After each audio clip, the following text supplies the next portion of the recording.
Dan Campbell and the Detroit Lions have grit.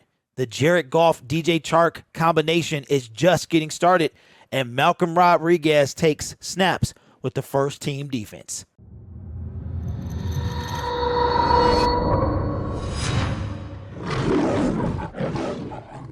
Hello, everyone. My name is Derek, and welcome to Detroit Lions Syndicate. If this is your first time here, we talk all things about the Detroit Lions, and we get you your Lions info straight to the point. No need for exaggerated, lengthy videos, repeating the same things over and over and over, and no Y for yes or N for no. You can just type out the whole word. I never really understood that. The Detroit Lions had the Family Fun Fest at Ford Field in addition to the 10th day of practice. Everybody knows what happened in 2014 with the Dallas Cowboys, but we don't want to talk about that. So we had 18,000 people down there today, and the Detroit Lions put on a show. But before we get to that, let's talk about our coach, man.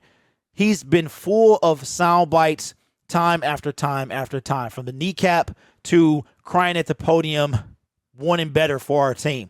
And he had another epic sound bite today. Here's what Dan Campbell had to say to the people in attendance at Ford Field. This is Dan Campbell talking to the fans before practice started this afternoon. You guys have heard me say this, but I think what makes Detroit special is the fact that the fans, you guys will roll your sleeves up and put in a hard day's work. And I think we want to model ourselves after that. You would give your coat to somebody in the winter that needed it, man. That's what this community is all about. Now, this is where this thing really got good, and here's where the epic soundbite comes from. He continued, pausing for effect. However, nobody will take advantage of our hospitality. Nobody. So that's who we're about. That's what they're about. This team is working their rear off to give you something to be proud of. We're grinding it out right now, and I know this. We are freaking starving. We are starving. So the hyenas better get out of the way.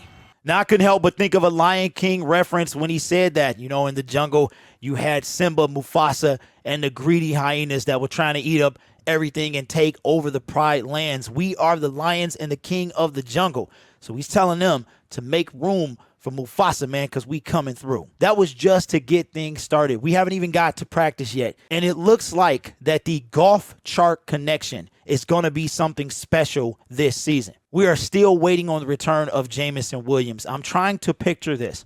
The Detroit Lions having not a single deep threat last year. And now, not only do we have Josh Reynolds, but we have Jameson Williams, that everybody knows that this guy is a burner and he can get behind the defense. But we also have DJ Chark. Now, DJ Chark is on an incentive-laced one-year deal, and he hopes to stay in Detroit after that deal is up. And I tell you what, after the slow start in camp between Goff and Chark, it looks like that they are just getting started with this tandem. Here's some observations from training camp. This information comes from Dave Burkett and the Detroit Free Press. Goff's first touchdown Saturday came on a 3rd and 3 play from the 4, when Goff looked first at TJ Hockenson, then scanned back to Chark in the middle of the field. Goff threads the pass between two defenders, one of them rookie linebacker Malcolm Rodriguez, showing how much he trusts his new receiver. Chark's second TD came on the final play of practice in a situational series that began with the offense in a 1st and 10 from its own 27-yard line, down 3 with 1:41 to play. Goff quickly drove the offense across midfield with the help of a face mask penalty by Will Harris on Amon-Ra St. Brown. On 1st and 10 from the 33, he hit Chark on a corner route with another crisp throw. I've been trying to tell y'all all offseason long, Jared Goff will be a better quarterback. We have been trying to get rid of him all offseason.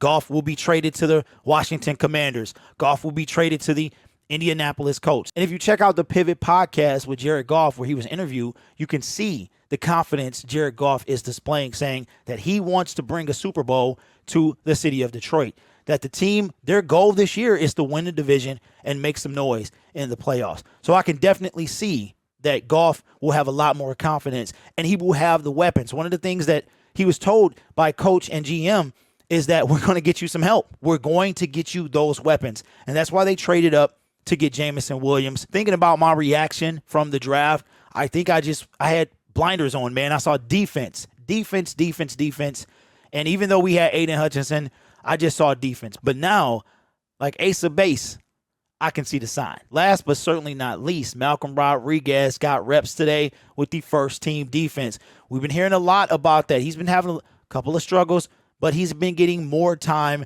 with the first team defense today. Here's some observations coming from Dave Burkett. The Lions shuffled their defensive personnel quite a bit, but it was notable that Rodriguez got a handful of snaps with the first team defense and was on the #1 kick return unit. A 6th-round pick out of Oklahoma State, Rodriguez has been one of the most pleasant surprises of camp. He is trending heavily toward being in the players' rotation early in the season. Don't be surprised if he's pushing for a starting job before long. We've been hearing a lot of good things about Rodriguez, some bad, but mostly good. And I made a video a couple months ago about one surprise rookie from every team, and Malcolm Rodriguez was that surprise rookie. Looks like the coaching staff loves him, and he's making an impact on special teams. We know that that is one way you're going to cement your place on the Detroit Lions roster. And it's even possible that Rodriguez could have the green dot come the start of the season, but we've got a long way to go. We got to get through a couple more days of camp, and then off to the preseason we go. So let me know in the comments below, how do you feel about the Detroit Lions preseason coming up? Do you feel any different than you did maybe a month ago or even at the end of last season? Are you looking forward to this year with the Detroit Lions? And what do you think about the Goff Chark combination? We forget that we also have Jamison Williams, which he has not even taken the field yet. They got to get that chemistry going, but when they get going, we could have a very, very potent offense. My name is Derek. This is Detroit Lions Syndicate. We're on our way to 4,500 subscribers, trying to get to 5K. I've got lofty expectations this year. I want to get to 10,000, 15,000 by Super Bowl Sunday. The limit for this channel is beyond the sky, and I think our team is showing that anything is possible. So subscribe to the YouTube channel if you haven't already. And if you've been back or watching for a little while, you know you want to subscribe, so hit the button. And you know what? While you're down there, hit that notification bell as well. We have 36 days into the Lions season home opener and 6 days into the Lions preseason game. If you're going down to Ford Field, take my advice. Pay for parking early because it can be ridiculous. You guys are awesome. Take care of yourself. I'll see you at Ford Field on Friday at 6 o'clock. And as always, go Lions. The time for talking is almost over. We're going to actually see it on the field.